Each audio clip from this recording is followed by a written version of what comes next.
your 15 must-target players of 2026. Last year's version of this video, which is pinned to my TikTok and Instagram profile so you can verify, included league winners like Davante Adams, who led the league in receiving touchdowns, Trey McBride, the tight end 1, and George Pickens, an absolute league winner from the 6th round. So you do not want to miss today's video. Yesterday, I also posted the must avoid, so you can check that out as well. So hit that like button, help us hit our like goal. It is a huge support of the channel. Hit that subscribe because our next videos will be preparing you to dominate week 1 with starts and sits, best defenses, getting you ready to dominate your league. Let's start with our first must target of 2026, AJ Brown, who of course is known for his high weekly upside, coming from an Eagles offense where he had 121 targets in 2025 and only 15 games and 7 touchdowns. But now he joins a much higher powered Patriots offense. I know this Patriots offense is going to be facing a tougher schedule than they did in 2025,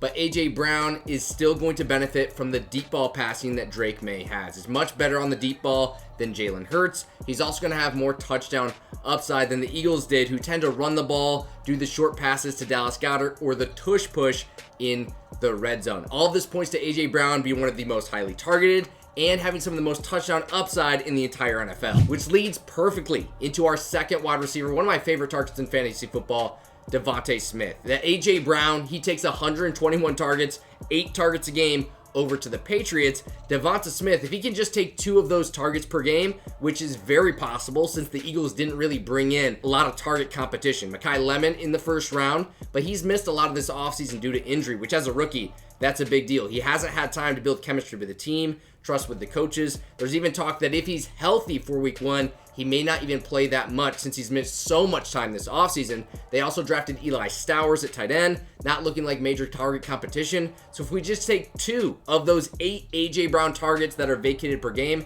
and give them to DeVonta Smith, based on last year's efficiency numbers, he would end up with 147 targets and 100 receptions. That would put him as 7th in the NFL in both targets and receptions based on last year's numbers, which would make him an absolute steal in the 3rd round of fantasy football drafts. Which brings us to our 3rd must-target running back, Chase Brown. I'm going to show a game split feature. You can do this in the Walter Picks app with my code NOBS. Games where Joe Burrow played at least 1 snap. You see Chase Brown was one of the best, most effective running backs in the entire NFL for fantasy football. Most of this team, if not all of this offense, is finally healthy heading into this season, which will make Chase Brown a must-target player in the early 2nd round or even the late 2nd round in some fantasy football leagues. Which brings us to our 4th must-target, our 2nd running back, Javonte Williams. I know he's not exciting, but that's what makes him a deal because this Cowboys offense will be one of the most high-scoring offenses in the NFL. Of course, we want to have the bell cow running back for that type of offense, but one thing that most people aren't thinking about when it comes to fantasy football is the defensive side of the ball, and the Cowboys defense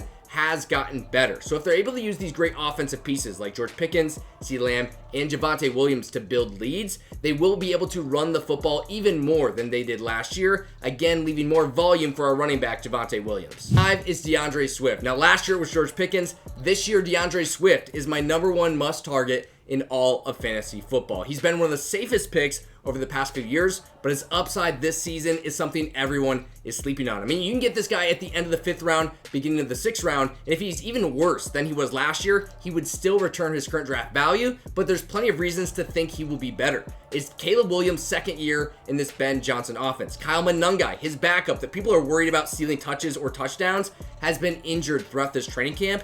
Everything points to DeAndre Swift being the clear bell cow back, getting the most touches in this entire offense for an offense that will be one of the most high-powered in the entire league. Now, if it wasn't DeAndre Swift as my must-target, it would have been this wide receiver, Ladd McConkey. Everything points to a breakout in 2026, especially when you get this guy in the 4th round. Number 1, Keenan Allen is gone. He led the Chargers in targets last season. Keenan Allen is now on the Colts, leaving Quentin Johnston as Ladd McConkey's main target competition. I like Johnston as well because I believe this offense, again, will be one of the most high-powered in the NFL, but between the two, Ladd McConkey stands out as a much better, consistent wide receiver. We got Mike McDaniel now running this offense, one of the best offensive minds in the entire NFL, and we have a healthier offensive line. Even though they've dealt with some injuries during this offseason, it's still healthier than it was in 2025. Healthier offensive line, less target competition, better offensive coordinator, all point to a breakout season for Ladd McConkey. My first quarterback on this list is going to be Trevor Lawerence. You look at what Liam Cohen has done in this Jaguars offense. Again, you can see the trend here. I'm going for high-powered offenses. These players are steals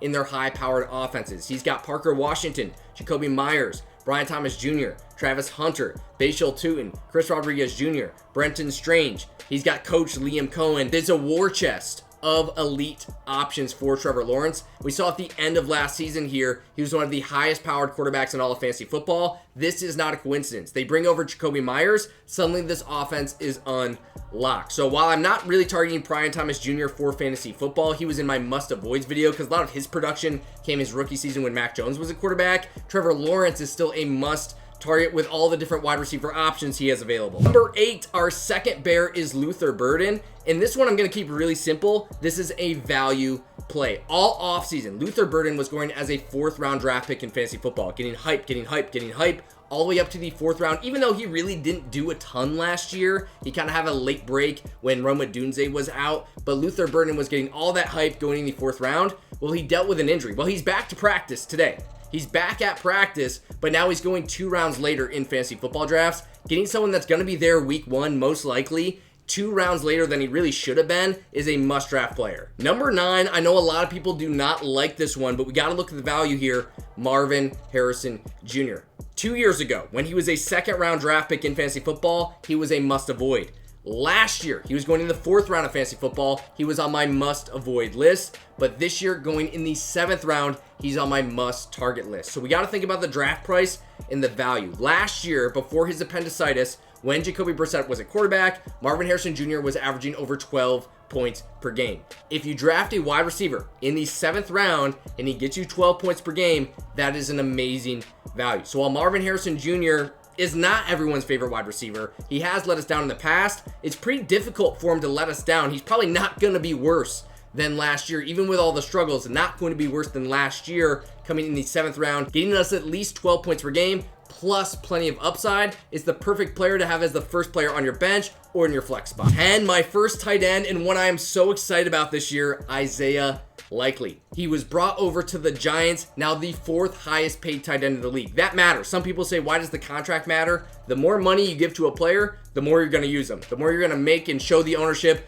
This is why I brought in this guy. This is why I said we had to give this guy, we had to pay this guy, because we're going to use him. So Isaiah Likely has that big contract. The Giants have also dealt with a lot of injuries. Scadaboo's been injured. Malik Neighbors has been injured. And Isaiah Likely's been healthy. He steps in as the Giants, essentially their wide receiver 2. He's the short yardage safety blanket for Jackson Dart, or if Jackson Dart's injured, whoever steps in at quarterback, Isaiah Likely will be that short yardage, high volume safety blanket. So a tight end that you can get in around maybe 10 or 11. He could have volume like some of the top tight ends in the league while coming at a cheap price. Number 11 is my comeback player of the year for fantasy football, Chris Godwin. Emeka Egbuka should be back early on in the season. He's dealing with a toe sprain, but Mike Evans is gone. Chris Godwin is healthy heading into the season. We got Baker Mayfield at quarterback, looking to prove himself, looking to get that big contract. Chris Godwin is a must target. He's going pretty late in drafts, around 9, 10, or 11, depending on your platform. That is essentially no risk, but between Emeka Egbuka and Godwin, there's plenty of volume to go around between these two players,